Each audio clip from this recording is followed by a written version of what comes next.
Bem-vindo ao podcast Estamos Bem, uma jornada coletiva em busca do jeito mais legal e leve de viver a vida. Eu sou o Thiago Teodoro. Eu sou a Bárbara dos Anjos Lima e para você seguir a gente nas redes sociais, somos @podcast Estamos Bem no Instagram e @estamosbempod no Twitter. Oi! Hello! Tô It's feliz. me.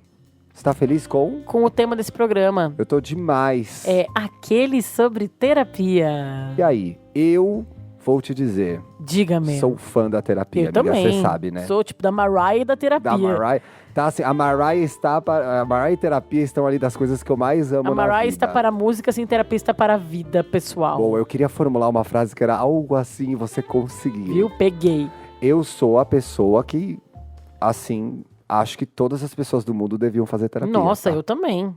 Acho que devia ser assim, a pessoa tem a carteirinha da vacina e a carteirinha da terapia. Muito e ela bom. tem que fazer. Eu entendo, obviamente, que não é uma coisa Barata. tão acessível, né? Ainda que eu acho que as faculdades, as universidades proporcionem isso ou num custo muito baixo ou até de graça. Mas aí tem fila, tem espera, Não, tem mas um o monte meu, de pra ficar coisa. melhor, por exemplo, vai falar um pouco sobre isso também. Ai, que bom. Aguarde e confie. Então tá. Então, fazendo essa consideração de que às vezes é um tratamento ainda um pouco elitizado, vamos falar da nossa relação com a terapia? Uma coisa que eu queria chamar a atenção, que é super legal, que esse mês de janeiro é o janeiro branco. Ah, eu não sabia que tinha uma cor para janeiro. É, então Conta assim mais. como tem o outubro rosa, que é do câncer de mama, o novembro azul, que é da próstata. Tem o amarelo, é o do suicídio, Do é setembro, né? suicídio, isso. E aí tem agora o de janeiro, que é o janeiro branco, que é o mês sobre a saúde mental. Então, eles têm uma série de campanhas, assim como eu acho que é do Outubro Rosa virou meio que o exemplo para as outras, né? Sim, é o benchmark. Benchmarking. Eu descobri que existe benchmark, é a empresa que faz o benchmarking. Ah, tá. Então, Entendeu? o Outubro Rosa é o benchmark. Quando a gente se baseia no Outubro Rosa, a gente está fazendo benchmarking. Isso. Então, a gente está aqui... Tá, entendi. Benchmarkando. Benchmarkando. E essa campanha da saúde já tem 6 anos. Esse é o 6º ano agora. Nossa, mas é a primeira vez que eu ouço Da falar sexta edição. nisso. Eu acho que a coisa vai crescendo aos poucos, né? É uma coisa talvez um pouco de nicho e vai tomando mais conta. Eu já tinha ouvido falar, já há uns 2, 3 anos já estava acompanhando, assim. Será que a gente está precisando mais falar sobre isso? O número de alterações de... Não sei se isso diz alterações de humor, mas de pessoas ansiosas, de pessoas depressivas, tem aumentado no mundo consideravelmente. Consideravelmente. Né? Não, e o Brasil tá, assim, depressão e ansiedade são tipo um mercado, entre aspas, mas é porque custa, né? Tipo, Sim. Tem dados que diz que custam tipo 1 trilhão por ano na economia global, entre remédio. No mundo todo, No mundo todo. O custo que isso gera. Que isso gera Sim. para a população, né? Sim. Sei lá. E o Brasil tem altos níveis de depressão. Acho que ele tá, tenho certeza, ele está o segundo maior nível de depressão das Américas. Atrás dos Estados Unidos, imagino eu. 5,8% da população sofre de depressão. E o Isso maior nível... diagnosticado, né? E Talvez. olha que loucura. Sim. E o maior nível de estresse do mundo. 9,3% Aí da tem-se a população. sensação que a gente é a população mais de boa, relax. É estressante ser brasileiro, a gente só... Eu acho que eu acho que depressão realmente, assim, é uma coisa que é muito... a gente se apega a clichês, né? De o que é depressão e o que é ansiedade. Tem muito mito envolvido. Que cara que tem a depressão, né? Que cara que tem a ansiedade. A gente pensa que é uma pessoa que... Claro que a pessoa passa por momentos assim, de estar só em casa, de estar só chorando sem se dar bem com ninguém. Mas muitas vezes a gente vê gente que pode estar com uma foto maravilhosa no Instagram e está tendo uma crise de ansiedade, uma crise de depressão. Inclusive, a internet combinada ao telefone móvel e às redes sociais se tornou a grande vilã da ansiedade, né? Isso trouxe ansiedade, aumentou os níveis de depressão na população, muito por conta desse mundinho que a gente vive, que a gente precisa ser aceito, que precisa receber likes. Isso assim, principalmente nas gerações mais novas, que são as nativas digitais, isso pega, que é com quem eu trabalho lá na Capricho, Sim. Isso pega demais. Tanto é que 18, 25 anos é a faixa etária em que mais aumentou os níveis de suicídio no mundo todo. E eu acho que, além disso, que é super grave, também gera essa sensação de falsidade. Não sei, falsidade é uma palavra meio pesada, mas assim... Ilusão de felicidade, Ilusão, claro. Ilusão de felicidade que tu quer te comparar com pessoas que tu nem sabe se elas estão felizes de verdade. Aí volta pra ti, aí te gera uma ansiedade também, A gente né? posta as nossas melhores fotos. Claro, ninguém né? vai querer Os nossos melhores momentos. Ninguém quer lembrar de... Assim, eu até acho que no Facebook a galera reclama mais. No Twitter e no Facebook o povo já joga mais as merdas, né? Que acontecem no dia a dia. Mas no até isso é Facebook- meio glamourizado. Mas no Instagram é só foto de dia lindo, maravilhoso, na praia, no restaurante incrível, enfim, na balada. Mas você acha que, assim, você não tá fazendo terapia atualmente, Não, né? não. Quando você foi fazer a última vez, eu não lembro agora. Você lembra? Eu lembro, faz uns 3 anos. 3 anos? Quando eu fiz análise. Isso que a gente tá falando agora, de redes sociais, ansiedade, etc e tal, isso te levou para a terapia? Você acha que isso interferiu? Não, eu tenho uma relação bem ok com redes sociais, assim. Eu acho que é porque... Não sei, eu realmente tenho uma relação... A única coisa, talvez, que eu gostaria de usar, talvez, um pouco menos, mas eu consigo dividir bem, assim. Rede social não é uma coisa que me gera ansiedade. Pra mim, eu acabei de voltar para terapia, a gente vai falar disso. Não é o principal, mas para mim o conjunto colabora, né? Porque eu tô no momento fazendo muitas coisas em paralelo, muitos trabalhos diferentes, e a existência do celular, onde tudo isso acontece, me deixa um pouco... Tanto quando eu desligo o celular e fico ali longe... Ontem à noite eu fiquei longe do celular, por exemplo. Entendi. Eu dormi. 10h15. Você sabe que eu não durmo, né? Eu sou um vampiro. Eu dormi. 10h15, eu estava cansado. Eu dormi. Acordei 6h15. Maravilhosa, Dantas. Maravilhosa. Porque eu deixei o celular assim, desligado. Eu tenho eu acho que no caso específico do celular e das redes sociais, eu consigo usar de um jeito... Na minha vida, tá? Talvez alguém use o mesmo que eu e gere essa ansiedade. Pra mim é ok. Vamos falar de terapia, então. E quero saber. Quando foi a primeira vez que tu fez terapia? Olha, eu fiz terapia quando eu tinha 23 ou 24 anos. Em casa, eu acho que num primeiro momento, primeiro porque a gente não tinha condições de fazer, então não era uma necessidade básica, nossa, na minha Sim. infância e adolescência. E eu acho que eu, de fato, precisava, né? Porque eu era um adolescente gay na década de 90, sabendo que eu era gay, mas tendo que lidar com isso. Então eu não consegui fazer. Então a adolescência foi um período muito ruim. Mas nem foi uma coisa que passou pela tua cabeça, pela cabeça da tua família na época. Não, porque a gente não tinha essa Hoje, em cultura. retrospecto, que tu vê, entendi. E acho que minha mãe, que ouve o programa, e meu pai, ainda acham meio bobeira, tá? Ah, é? Eu acho que ele... Mãe, eu sei que você acha um pouco bobeira, mas minha mãe respeita, porque eu e meu irmão, o Caio, também faz. No começo ela falava assim, vão lá falar mal da mãe na terapia. Tem essa história, né? E de fato a gente fala da nossa mãe na terapia, do pai, de tudo. De tudo. E aí eu tinha uns 23, 24, eu já tava trabalhando na Abril. Eu tinha uns 23, 24 anos e naquele momento não me pegou. Talvez aqui eu tinha um problema específico, que era com um boy. Né? Eu acho que eu fui parar lá por causa disso, então... E talvez tu foi também, não sei, aí eu te pergunto, se tu foi lá buscando uma solução prática de um problema específico, achando que a terapia fosse quase uma coisa de... um cara que uma parede tem que pendurar um quadro, vou lá pendurar o quadro. Uma coisa muito racional e que não é tão Mas, prático, né? Ao mesmo tempo, uma coisa que você sempre fala quando você foi pra terapia, você sempre foi pra terapia pra decidir uma coisa... Sim, é que na verdade assim... Focada. Eu, totalmente contrário de ti, eu sou de uma família analisada, que faz terapia, minha avó já fez, meu pai faz fez durante um tempo, faz agora. A primeira vez que eu fui fazer terapia eu tinha 6 anos. 6 anos de idade. Foi quando bem diferente. 6 ou 7 anos foi quando meus pais se separaram. E aí eles, que são muito ligados nessa coisa, sentiram a necessidade de me colocar ali para conversar sobre isso. Você né? lembra disso? Lembro, era assim, eu não lembro muito. Ficava com os brinquedinhos? Ficava com os brinquedinhos, fazia uns desenhos. Era lúdico, era muito legal. Eu gostei muito de fazer. Seu irmão também ia? Meu irmão foi um pouco depois, mas meu irmão não gostava. Sim. Meu irmão era mais, acho que não conseguia ficar calmo ali no momento, assim, prestando atenção. Ele tinha preguiça mais. Sim. Mas ele foi também. Eu adorava, e pra mim eu fui ali naquele momento, aquele período, fiz durante um tempo. Uhum. E, ok, passou, e aí depois eu voltei a fazer pouco depois da adolescência. Tipo assim, com uns 18 anos, assim. Porque você quis. Porque eu quis, porque eu acho muito legal. Porque minha mãe sempre fez, meu pai sempre fez, as pessoas... É uma coisa muito comum na minha família, Eu avós. adoro também.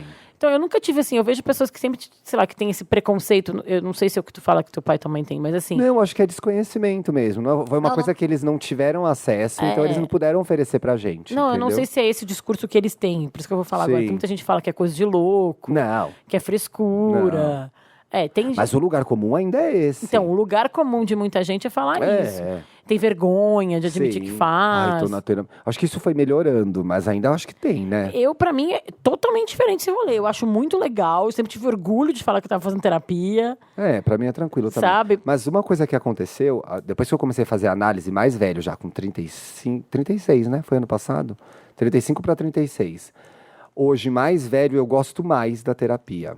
Porque eu entrei num processo de mergulhar no que eu sou e o que eu faço e o que eu quero. Entendeu? Eu acho que hoje, com mais maturidade, mais conhecimento sobre o que eu sou, a terapia é melhor pra mim.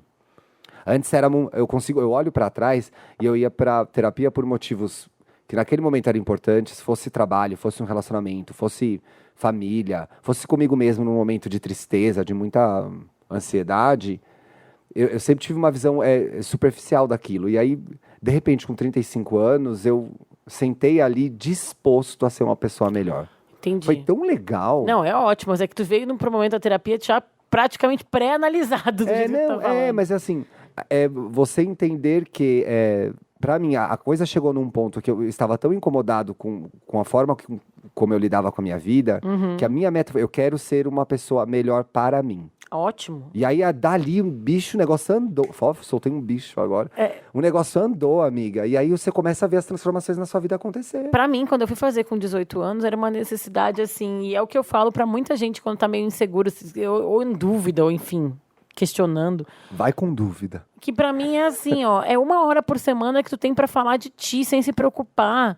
Se tu tá sendo egocêntrico, sem se preocupar se tu tá sendo autocentrado. E aí tu pode sentar 1 hora e até pra ti mesmo parar e refletir. Porque no dia a dia corrido, né? Da vida corrida, assim... Às vezes tu vai fazendo as coisas no automático, tu não reflete sobre as coisas. E pra vida andar, ela precisa ter umas coisas no automático mesmo. Aí a gente não percebe, né? Claro, óbvio. Mas às vezes eu acho importante parar, refletir, pensar em alguns momentos. Então, e aí, claro, eu acho que existem vários tipos de terapia. Você elencou uns tipos de terapia aí, né? A gente pode até falar sobre isso. Eu acho que é uma coisa que é bem importante a gente analisar o que a gente está buscando da terapia, o que a gente espera do psicólogo que vai estar com a gente ali. Sim. Porque isso influencia bastante no resultado e na experiência, né? Eu tenho a sensação de que, de repente, eu acho que os problemas, eles se tornam gatilhos para fazer terapia. Mas, de repente, vai fazer terapia mesmo sem você ter um problema específico, Olha, né? dá para dizer, assim, que dos 18 anos para cá, sei lá, a cada 5 anos, eu não exatamente essa data, mas de 5 Mas você ia lá e dá uma... Eu estava na terapia, se contar esses últimos... Lembra que a gente teve a mesma psicóloga? Isso foi estranho. Isso foi estranho. Não é uma dica boa para esse programa. Mas assim, eu fui e voltei para terapia durante várias vezes na minha vida em psicólogas diferentes e estilos diferentes. Então, aí aqui... Porque, você tinha aí uns tipos, né? Porque eu acho que quando dá um match... Né? Tem que ter. Isso é uma coisa importante que você falou. Porque... Até mesmo antes de você falar dos tipos, às vezes você vai tentar 2, 3, 4, 5 vezes até achar alguém que combine com você. Eu falei um pouco disso na terapia quinta-feira, agora que eu voltei, com a Patrícia, que é um processo humano, tanto para o analista psicólogo quanto para você. Então, essas pessoas, em algum momento, elas têm que ter um ponto de encontro, porque senão não vai andar. Uma empatia. Empatia que seja. É uma empatia. Não é que vai virar tua amiga. Não, nem deve. Nem deve, né? Sabe? Mas assim, tem que ter tu tem que se sentir confortável naquele ambiente para se abrir. E aí, uma das vezes agora que eu fui fazer terapia, acho que uns 10 anos atrás, eu fui em 2 até achar e eu gostei da terceira. A primeira... não bateu. Eu achei, sair de lá me sentindo, não vou querer vir aqui toda semana. Ou às vezes você pega uma psicóloga que você começa a enganar a psicóloga. Aí não é bom, tem que sair da terapia, tem que pegar uma esperta. Tem que pegar uma que cata suas manhas. Enfim, eu vou dizer alguns estilos, vou passar por cima, assim. Talvez os mais conhecidos, né? Eu vi algumas coisas diferentes nessa sua lista. Eu acho legal dividir com os benzinhos. Tem a cognitivo comportamental. Saiu? Terapia cognitiva comportamental, que geralmente ela é mais focada em relação de problemas a curto prazo. Essa era o que eu fazia antes da análise. Eu amo, já fiz 2 vezes. Ela assim, geralmente é comum tu ter alta. Sim. Não sei se é comum a palavra, mas é... É comum pra você que comum teve pra alta. mim que tive alta. Pois é. Uma vez eu tive alta 2 vezes, porque eu chego lá com um problema. Mas não é assim, eu tô com um problema, vou dar um exemplo. Tá. Aleatório, que não é o meu exemplo, mas enfim. Tô com medo de voar, de avião. Ah, isso trata na cognitiva? Aí eu vou lá e vou entender esse medo. Mas não é que só isso que eu vou falar disso todos os dias, Não, entendeu? até porque o medo de avião não é sobre medo de avião, né? É Não, sobre mas outras assim, coisas. Mas não quer dizer que tu vai falar todos os dias só sobre todas as vezes que tu voou. Vai chegar dias que tu vai falar lá, vai chegar lá e vai falar sobre, sei lá, o filme que tu viu ontem, o que te fez sentir, entendeu? Até porque esse problema é dentro de um contexto da pessoa que você é, né? Mas geralmente, quando tu faz a comportamental, tu faz num período de 1 ano, 2, não é muito longa. Eu sempre parei comportamental antes, e eu não entendia na época por quê, hoje eu entendo. Depois que eu achei a análise, que é o que funciona pra mim faltava profundidade. Então, e pra mim não. Você não tem essa necessidade. Não tem necessidade, talvez porque eu já tenha feito terapia muitas vezes na vida, fez durante a infância, então alguns problemas eu já fui Não, lidando. mas eu acho que você lida até de um jeito mais leve com as coisas. Pode ser. Entendeu? Eu Então, gosto de mergulhar. eu fiz análise também e não fiz fiz uns 10 meses, e pra mim não foi legal, foi válido, mas eu não me encontrei naquele processo. Porque talvez é isso, eu queria mais botar pra frente a coisa, sabe? E não voltar pra Eu curto a trás. viagem ao centro do homem, em vez de ser ao centro da Terra. Nunca entendi a Jungiana. Tem a Jungiana aí? Vamos ver aqui. Tem sim. Qual que é a diferença dela para as outras, assim, em linhas gerais? Gente, nós dois não somos psicólogos, Acho tá? importante deixar isso bem Somos claro. jornalistas que apuramos esses temas e estamos dando aqui, em linhas gerais, as diferenças dos tipos de terapia. Ó, eu vou ler aqui. Eu vou dizer isso aqui. Isso aqui foi uma reportagem que eu fiz junto com a Marina Oliveira para a Nova Cosmopolita há alguns anos. Eu recuperei esse material. Que tem um resumão aí Que dos tem um tipos resumão de tratamento. várias terapias. Então, eu vou ler para vocês o da Jungiana, porque foi a curiosidade do Thiago. Em linhas gerais, tá? De novo, a gente não é terapeuta, a gente é jornalista, a gente fez nosso processo de pesquisa jornalística, na reportagem. Uma questão, por exemplo, que pode ser comum na Jungiana. Você está insatisfeito e não sabe se a culpa é sua ou dos outros. Análise, uma indicação seria análise junguiana ou psicoterapia analítica. As pesquisas de Carl Gustav Jung, que foi discípulo de Freud, mas divergiu do mestre depois de algumas questões fundamentais. Enquanto a psicanálise busca o autoconhecimento investigando o passado, a análise Jung se volta para o futuro. Em resumo, Freud queria saber a origem do seu problema. Sim. E Jung queria resolver o conflito. Isso é um jeito, para mim ficou super claro. Tá. Ficou super claro. E aí também tem no Jung, tu passa muito sobre a coisa dos sonhos, né? Do inconsciente Não é do Jung coletivo. que você anota os sonhos? Do inconsciente Sabe coletivo, que de repente são aquelas imagens, os pensamentos que te vêm em sonho. Tem gente que tem. Aí, assim, tem gente que não lembra do sonho, mas até isso é um processo que na terapia junguiana, que eu já fiz muito pouco, tá? Não posso dizer que eu fiz só umas 2 ou 3 sessões e aí eu acabei não indo para outra. Mas não foi porque eu não gostei da terapia, foi porque não bateu com o psicólogo na época. Eles falam um processo, e aí alguns amigos meus que fazem, que tipo, eu não lembro dos meus sonhos. Mas aí durante esse processo de terapia junguiana, tu vai buscando maneiras de te lembrar, entendeu? Você cria estratégias, Cria estratégias, anota no bloquinho, põe o bloquinho do lado. Então, assim, de repente, eu era uma pessoa, eu nunca lembro dos meus sonhos. Por que eu vou fazer isso? Aí depois tu começa a ver que tu vai lembrar, entendeu? Que tu vai criar No final do outubro de 2018, a gente tá em 2019, né? Tá. Eu comecei a anotar os meus sonhos num caderno por conta própria. E aí eu vi um padrão que se repetia, que eu achei muito interessante, que era... Eu só sonhava com caos.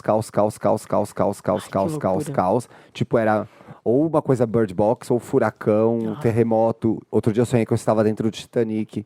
E aí depois eu fui levar isso pra terapia. Não falei dos meus sonhos, mas depois contextualizando o momento que eu tava, agora que eu voltei pra terapia, fazia algum sentido. Então acho que essa história do sonho é bem interessante mesmo. É super interessante. Eu não dava muito valor. Aí depois que eu comecei a anotar, eu comecei a perceber elementos da minha vida real que aparecem no meio daquela maluquice que é o sonho. Isso, né? Exatamente. Não é que tu vai sonhar... Aí quase derrubei o microfone. Desculpa, Felipe. Não é que tu vai sonhar, por exemplo, tu tá com uma crise no trabalho e tu vai sonhar com a tua chefe te xingando.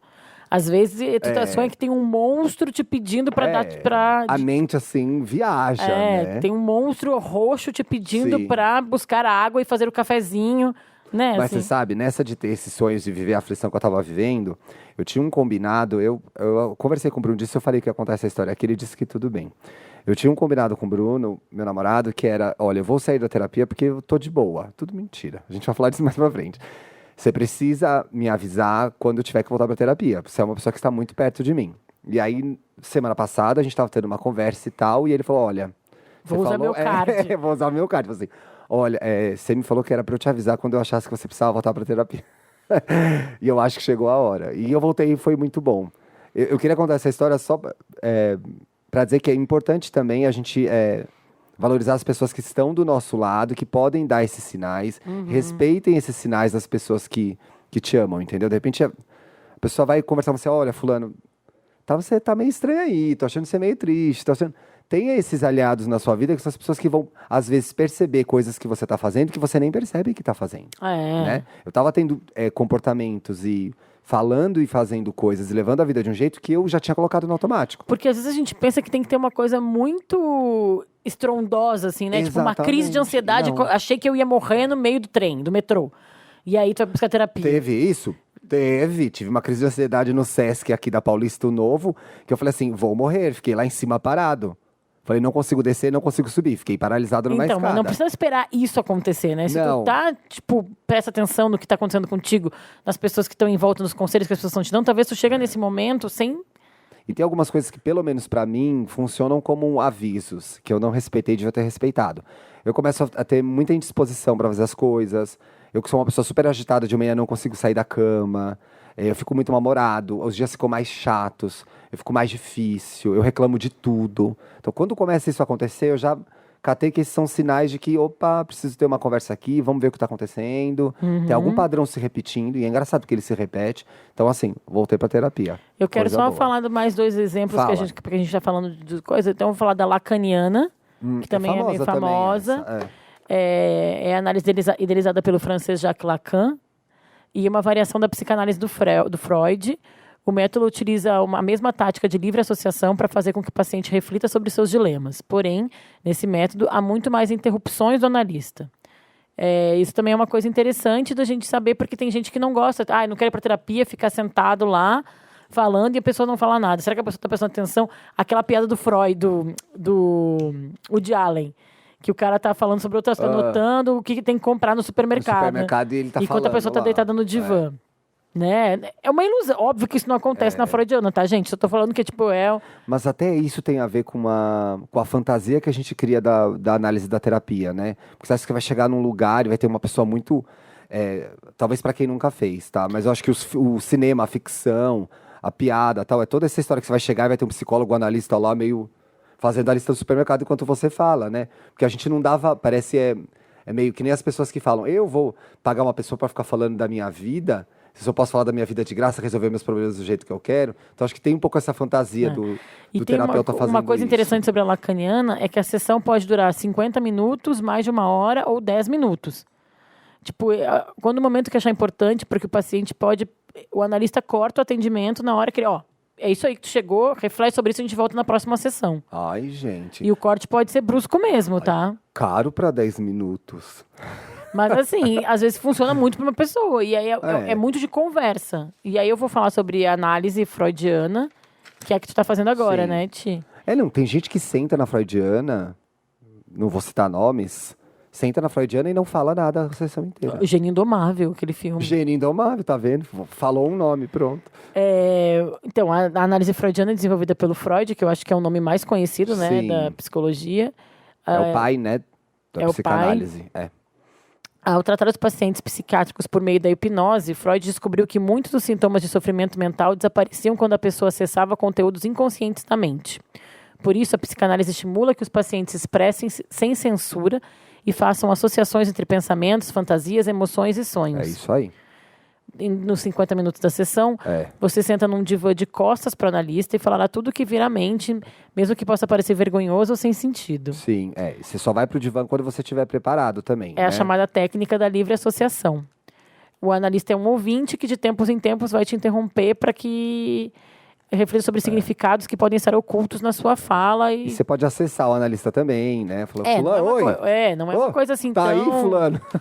Então, Sabe a coisa que eu acho mais curiosa da análise? É que assim, eu tenho o costume de falar olhando para as pessoas. Eu gosto de ver a cara das pessoas. Então, quando eu comecei a fazer, eu ficava no divã, mas eu ficava virando a cabeça para ficar olhando para minha analista, porque eu não conseguia conceber. Depois eu fui entendendo o quão confortável era eu olhar pro teto, tá? Mas me dava vontade. Então, várias vezes no começo eu virava, interagia e tinha que olhar para ela para falar com ela. E ela nunca me censurou também. Eu fui criando meu processo. Claro. E aí, fora essas linhas terapêuticas... Tem modalidades. Tem modalidades, né? Sim. Geral, eu nunca fiz. Todas as que eu fiz era eu e o psicólogo ou a psicóloga. Mas Sim. tem terapia em grupo. A gente fez um programa que era uma verdadeira terapia em grupo. E tem de casal. Essa eu tenho... Pra mim, eu acho que faz parte daquela fantasia... Algumas pessoas têm uma fantasia com terapia, eu tenho uma fantasia com terapia de casal. Porque eu acho muito engraçado. Tu acha que é tipo o Ashton Kutcher e a Cameron Diaz em aquele filme de Jogos de Amor em Las Vegas? Com a Queen Latifah sendo a psicóloga? Sim, aí ia ser maravilhoso, né? Eu acho engraçado, eu não consigo entender. Eu acho terapia um processo tão individual, mas... Porra, é legal o casal se propor a os resolver, casais que eu né? conheço que fizeram... Você conhece gente que fez? Conheço até gente que fez. Conheço uns 4 casais que Eles fizeram. gostaram? Foi super benéfico para todos, assim. Tanto se decidiram que não dava para ficar junto, quanto decidiram que dá para ficar. Tem os 2 exemplos. De gente que terminou depois da terapia de casal? Mas aí é melhor para cada um, né? Ok também. Mas achei muito... Acho que para eles, assim, as histórias que eles me passaram foi, tipo, super positiva. Então, eu acho bem legal. Eu lembrei de um caso positivo da ficção, que é o de Big Little Lies, né? Ah, nossa, pelo amor de Deus. Terapia de casal salvou a mulher. Mas gente, assistam, pelo amor de Deus. Isso é muito bom. Mas vai ter assim, não temporada, precisa chegar nesse estágio da Big Little Lies para fazer terapia de casal, se você der. É um exemplo um pouco carregado, né? E aí, voltando para minha experiência com terapia, fazendo já fiz análise e tal, e essa coisa de encontrar o método que tem mais a ver com não só contigo, mas com o que tu precisa no momento, eu acho que ele ajuda tu a abrir mais, te sentir mais à vontade para falar das tuas coisas, né? É o que você falou, tem que ser um lugar que você se sinta à vontade, né? Então, mas assim, tu já entendendo qual vai ser o processo, eu vou para terapia cognitivo comportamental porque eu quero falar sobre algumas coisas, mas eu não quero... Eu quero uma solução a curto, médio prazo. Eu vou para análise porque eu quero ir fundo nos meus problemas. Eu vou para lacaniana porque eu quero que tenha troca. Ou junguiana porque eu quero que tenha... É interessante a forma racional que você... Porque para mim não é uma decisão racional. Não, mas é porque eu acho assim, não adianta tu querer chegar numa terapia... Talvez. É que, claro que é um processo, não é nada assim. É tão racional e objetivo. Não é racional. Eu acho que é racional. Sim. Mas não quer dizer que é tudo assim tão radical. Sim. Mas assim, tu vai chegar numa terapia que é tipo gente, até esqueci agora, lacaniana, né? Que pode cortar no meio lá. Sim. Aí tu vai ficar puto com o psicólogo porque ele pegou e, tipo, depois de 10 minutos acabou. Entendi. É bom você saber o chão que você tá pisando. Exatamente. Aí tu vai lá numa lacaniana e o cara fala assim, é isso aí. Vai pensar nisso essa semana, depois de 15 minutos você vai passar o que tu falou. Putz, mais caro para 15 minutos, né? Eu acho que é por isso que tem uma coisa legal que você fez na sua vida, que você vai testando o formato que dá certo pra você. O formato que mais dá certo. E eu lembro, quando eu fiz análise, e eu entendo muito, respeito muito o processo da análise. Acho ele muito interessante, mas para mim, eu gosto da sensação de sair da terapia mais leve. Pra mim sempre essa é o meu melhor dia da vida, é quando eu saio da análise. E na análise, eu saía... Às vezes, não que eu saía mais pesada, mas eu saía... Parece que eu estava tipo, com mais coisa para lidar na cabeça, entendeu? Mais pensamentos, mais... Gozado. Eu organizo o meu pensamento na análise. Então, eu organizo... toda vez que eu fiz cognitivo comportamental, eu saía com uma coisa leve, organizada, tipo, pronta, vamos lá, é isso aí. Para mim, ajuda a organizar. Porque como eu sou ansioso e eu dramatizo as coisas, tipo, eu transformo tudo em uma coisa muito gigante, na análise A análise fala muito de comportamento fantasioso, né? De você criar fantasias em cima de coisas simples. Desde, por exemplo, da minha relação com você, da minha relação com meu namorado, da minha relação com a minha família. O quanto daquilo é real, o quanto daquilo é fantasia. Então eu saio da análise assim, é possível viver e está tudo bem. Vamos lá. Pegue o ônibus, vai trabalhar. Pegue o ônibus, vá trabalhar. A vida continua, está tudo bem, você não vai morrer. Pra mim, a comportamental sempre me dava uma sensação de tipo, nossa, aqui, mais uma coisa resolvida. Dava esse check. Quando eu já estava morando aqui em São Paulo, e acho que foi a 3ª ou 4ª vez que eu fui para terapia, eu tinha uma questão muito específica com o trabalho. Era essa a minha questão que estava, tipo, tirando o equilíbrio da minha vida. Sim. Tá? Bem librianinha, assim. Sim. E aí eu falava muito sobre trabalho, claro que falava sobre outras coisas também, mas cada dia que eu ia, eu falava de alguma coisa que me incomodava no trabalho e parecia que no dia, na semana seguinte, aquilo já ia se diluindo e eu ia conseguindo resolver de forma prática. E para mim essa coisa da praticidade funcionava muito acho bem. Que tem uma coisa interessante aí que é, de repente, se num primeiro momento você que está ouvindo a gente aí percebeu algum problema prático, de repente você ataca esse problema primeiro, né? Pode funcionar. De repente a pessoa que está ouvindo a gente agora está vivendo uma ansiedade dentro de um relacionamento ou do trabalho como você. De repente vale ir na comportamental e falar sobre isso, porque aí resolve. E eu acho, bom, isso é minha experiência de novo, tá? A comportamental pode ser uma porta de entrada mais leve para quem nunca fez terapia. Na minha experiência, se tu tem as pessoas que estão ouvindo, que às vezes tem gente que tem preconceito, a gente vai falar sobre os casos daqui a pouco. A pessoa não, talvez ela consiga entrar de uma forma. Você falou uma coisa interessante que eu me lembrei de um negócio. Eu fiquei tentando comportamental durante 10 anos quase, né? Porque eu fui fazer análise com 35. Entre várias pessoas. Tentei vários comportamentais. E aí, depois eu gostei muito da análise, eu tava falando disso na sessão, falei, porra, gostaria de ter chegado na análise antes. Uhum. E aí, a minha psicóloga me falou, olha, na verdade, não. Você chegou na análise no momento que você tinha que chegar.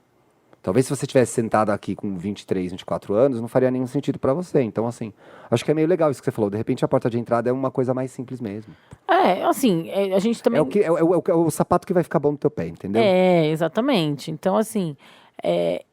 E tem a ver com a relação que tu quer ter com aquilo.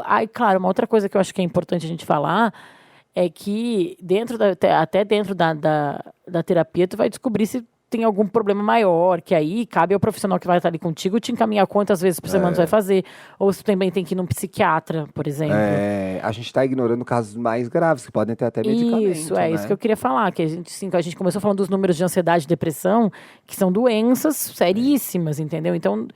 Ao chegar nesses espaços de análise e terapia com psicólogos, eles também podem te ajudar nesse processo que vai te levar a uma questão mais médica mesmo, né? Por isso que sempre procure seu médico, entendeu? Precisa perceber alguma coisa estranha e a gente não tem o costume de respeitar essas...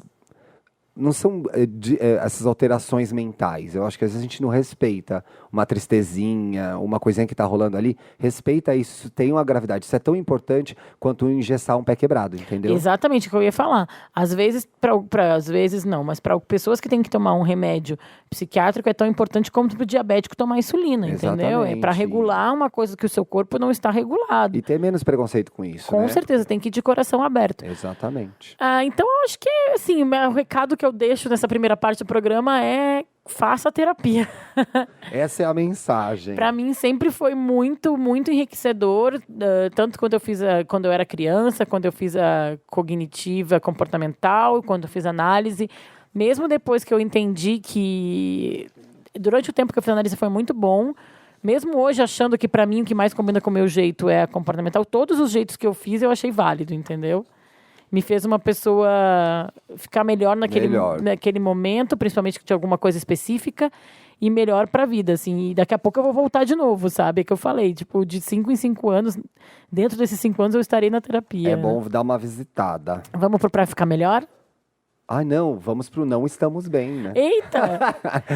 Acertei o nome do quadro! Olha, em minha defesa, minha filha tomou uma vacina e dormi mal essa noite, tá? Tá bom, amiga, eu sei.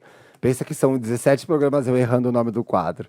Aliás, Não Estamos ou Não Estou Bem? Voltamos a essa discussão novamente nesse programa.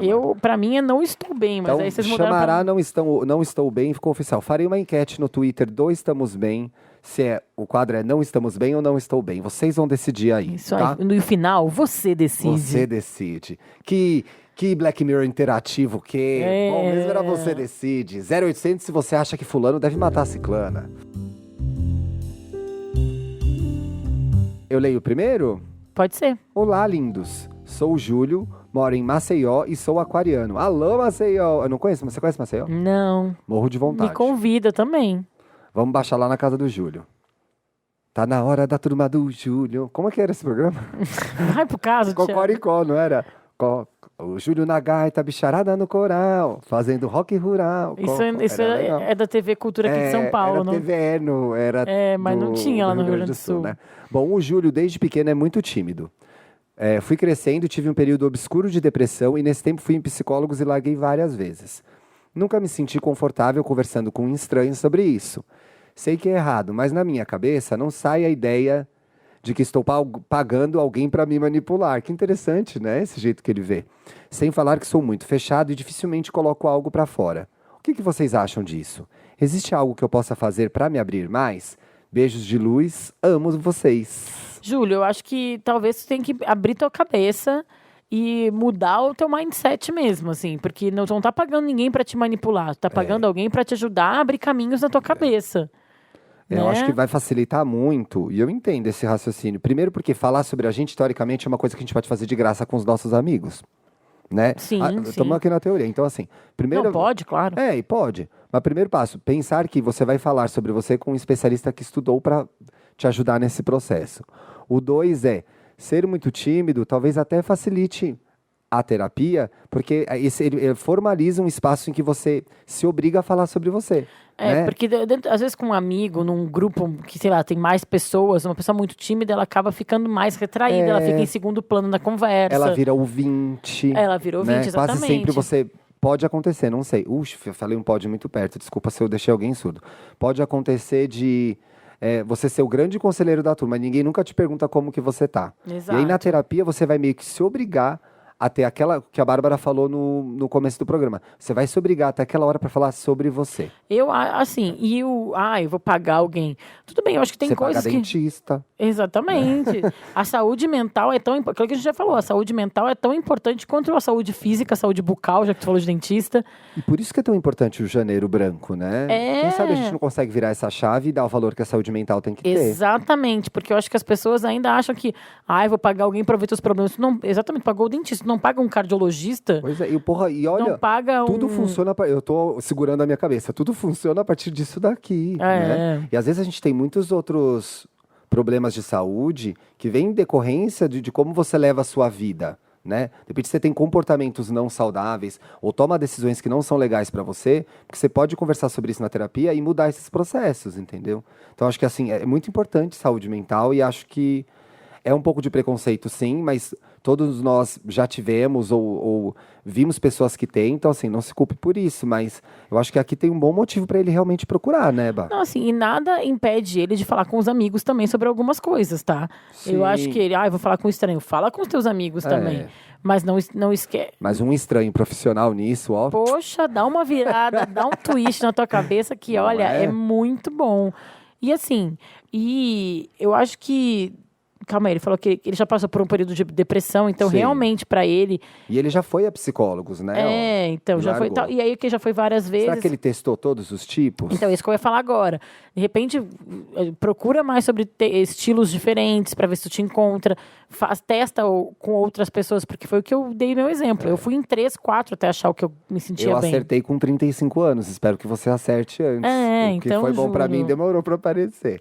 Vai na fé. Júlia, a gente não tem costume, eu esqueço de pedir, mas eu queria a devolutiva desse aí. Aliás, a gente quer a devolutiva de todas, tá? A gente recebe algumas devolutivas. Vamos fazer só aquele sobre devolutivas? Vamos, porque é legal, tem histórias muito boas. Tem histórias legais. O que vocês acham? Se vocês gostam da ideia de aquele sobre devolutivas, a gente faz um. Comentem, deem um like. Oi, gente, meu nome é Maria. Maria. Será Rick Martin? Não, you remind me of a West Story. É o Santana com... Maria. Era Marc Anthony? Não, é uma pessoa nova, né? Play by Carlos Santana. Não sei quem é. E estou com uma questão para resolver. Será que vocês podem me ajudar? Podemos. Acho que podemos. Então, sempre soube que pelo meu histórico de vida eu precisaria de terapia, mas enrolava para procurar e nunca tratava como prioridade. Até que o pior aconteceu. Desenvolvi síndrome de pânico e agora enfrento uma depressão. Foi a vida me obrigando a resolver o que nunca foi resolvido. Isso é aquilo que a gente falou antes, né? Que às vezes é melhor a gente... Não precisa esperar um momento catártico. Não espera ficar paralisado no Sesc, vá antes. Nesse período, fui em 4 psicólogas. Uma sessão com uma, 2 com outra, 3 com uma outra. Risos. Até que finalmente achei ter encontrado a perfeita. Fui em 10 sessões. O problema é... Achei que ela fosse perfeita até a 3ª sessão. Depois fui ficando muito decepcionada, comecei a pegar implicância com algumas coisas. Como, por exemplo, ela falava muito durante as sessões e muito sobre a vida pessoal.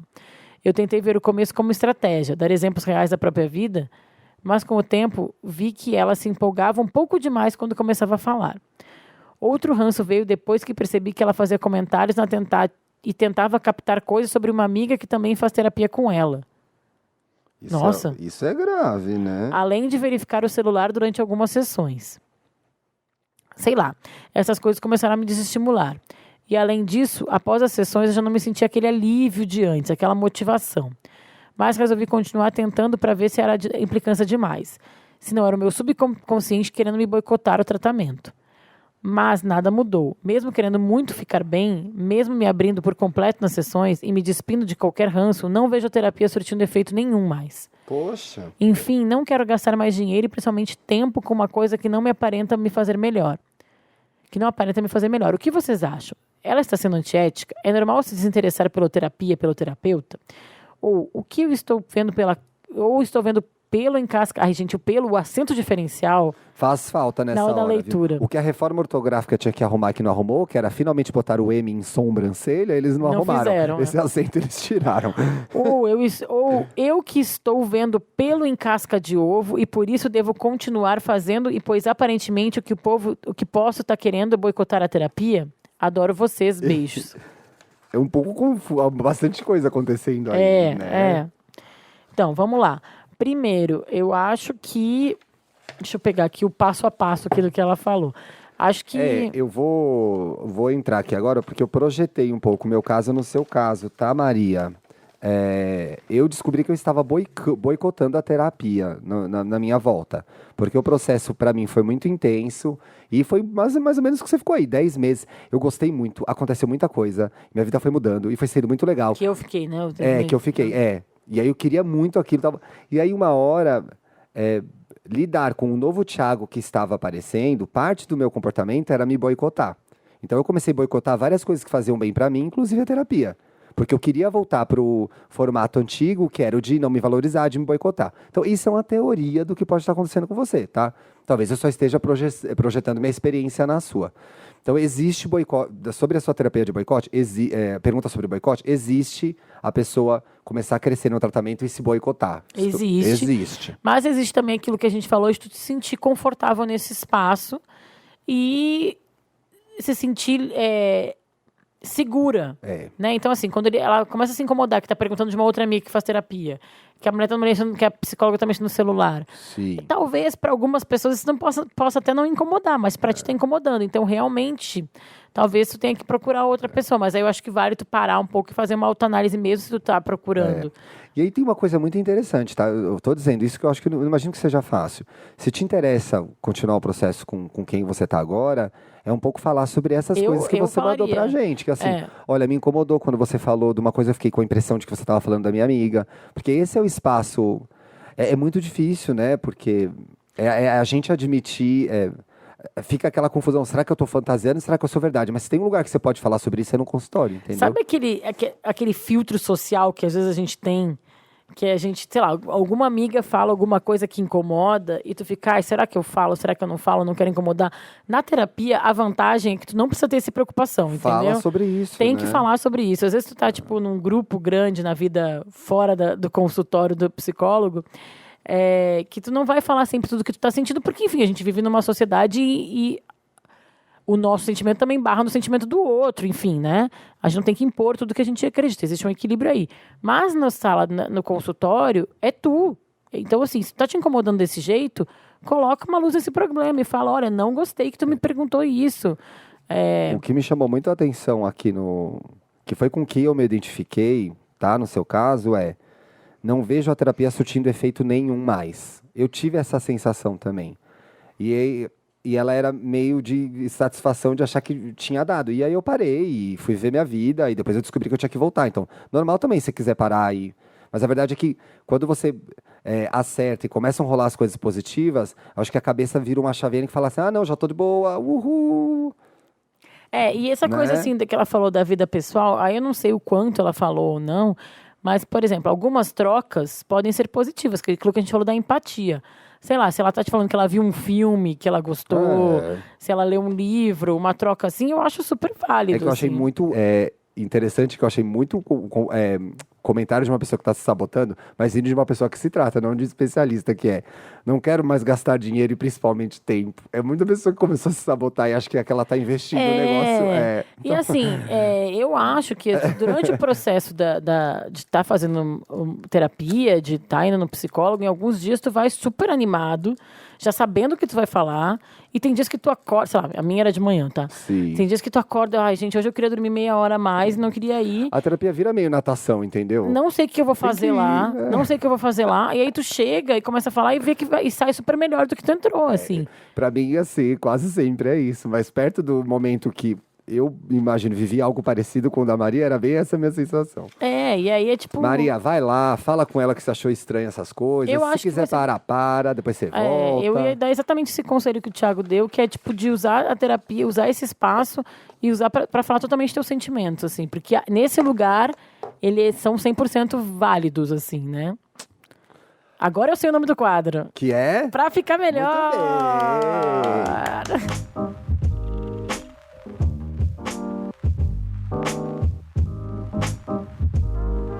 Eu vou indicar uma plataforma que, enfim, várias vezes a gente fala aqui que procura um psicólogo, vai pra terapia, não só nesse assunto hoje específico, que é todo sobre terapia. Mas né? nos outros também a gente já falou disso. Já deu essa dica, Sim. né? E às vezes a pessoa não sabe nem por onde começar, onde encontrar. E onde a gente vai? Para primeiro lugar onde a gente vai para procurar coisas hoje em dia? Na internet. Então eu vou indicar essa plataforma chamada Oriente-me, Oriente-ME, né? Sim, vai estar lá explicadinho nos créditos do programa, tá bom? Que nada mais é que uma plataforma que une psicólogos e pacientes. Bem legal, assim. E como é isso? É um site, é um aplicativo? É tudo isso. Tudo isso, tá. Eu baixei aqui o aplicativo para descobrir aqui, ó, tu faz um cadastrozinho, aí tu pode falar com os seus profissionais a hora que tu quiser, tem um chatzinho ali Legal. E tal. É bem interessante e assim, eu li tudo, assim, é regulamentado pelo Conselho Federal de Psicologia. Tá valendo. Tá valendo, fazer, tudo certinho. Aí tu faz um cadastro e aí tu escreve algumas coisas pessoais, e aí eles mandam um psicólogo.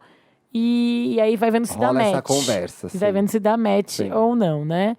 E eu achei muito legal quando eu dei uma pesquisada que é um... E o layout é bem bonitinho, né? É super moderno, uma uma gracinha, tipo um amarelinho com um verdinho aqui.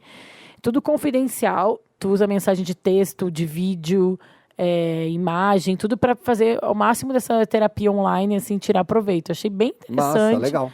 Porque chega em qualquer lugar. E achei bem legal. Assim, são 3 brasileiros que criaram. Achei que vale a pena a gente descobrir. Assim. Legal, eu não conheço. Vou dar uma bisolhadinha Vai também. fundo. Porque são formas de deixar a terapia mais acessível para as pessoas, né?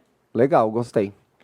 O meu, gente, é dessa pessoa que eu adoro, que eu conheci na internet. Olha, e viu? que eu amo seguir, que é o Matheus Rocha. Ele me deu esse livro e eu demorei anos para começar a ler, mas eu comecei a ler. O Matheus é o dono do @neologismos também. Outro dia alguém tweetou, ele riu disso, alguém tweetou que ele era a pessoa mais triste da internet. Uma coisa assim, que ele fazia os textinhos mais tristes da internet. Mas, na verdade, o Matheus é um fofo, ele tem uma percepção do que a gente sente, de como a gente vê a vida, que a mim me interessa muito, com a qual eu me identifico bastante.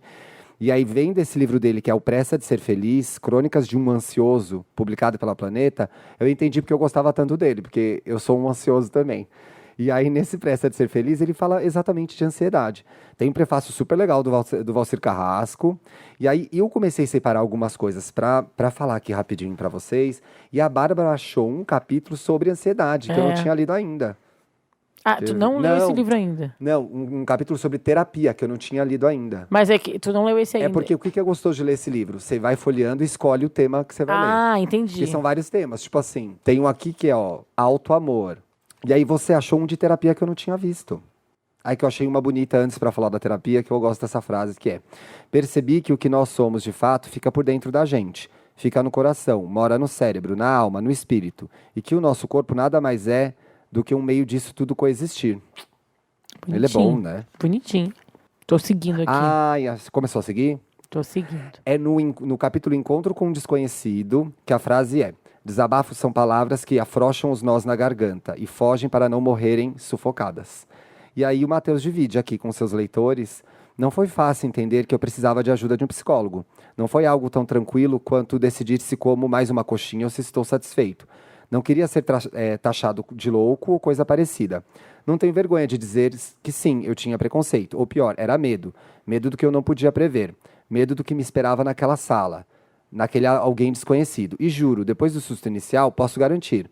Ter um estranho sentado à sua frente com o objetivo de te escutar sem emitir julgamento negativo, sem apontar um dedo na sua cara e mandar acordar para a vida e parar de melodrama, bom, é incrível. Então tem a experiência positiva do Matheus com terapia. Ele fala muito aqui, né, essa parte mesmo que eu marquei, que ele fala aqui, eu achei muito legal, que é uma sessão de terapia não é um circo de horrores e não se parece com uma entrevista de frente com Gabi. Está mais para uma conversa entre duas pessoas que se identificam e estão se conhecendo melhor. E, claro, o assunto principal é você. Eu acho isso... É um resumo bem legal do que é terapia, muito legal, né? assim. Arrasou, Matheus. Muito legal. E é isso, gente. Busque conhecimento. Não, busque terapia. Termina o programa bem, porque a gente fez bonitinho. Não, busque terapia, porque isso é uma outra coisa que é legal. Só amarrando até com o meu para ficar melhor... É regulamentado hoje. Vários psicólogos fazem atendimento por Skype, pela internet. À distância. Faz presencial, faz à distância.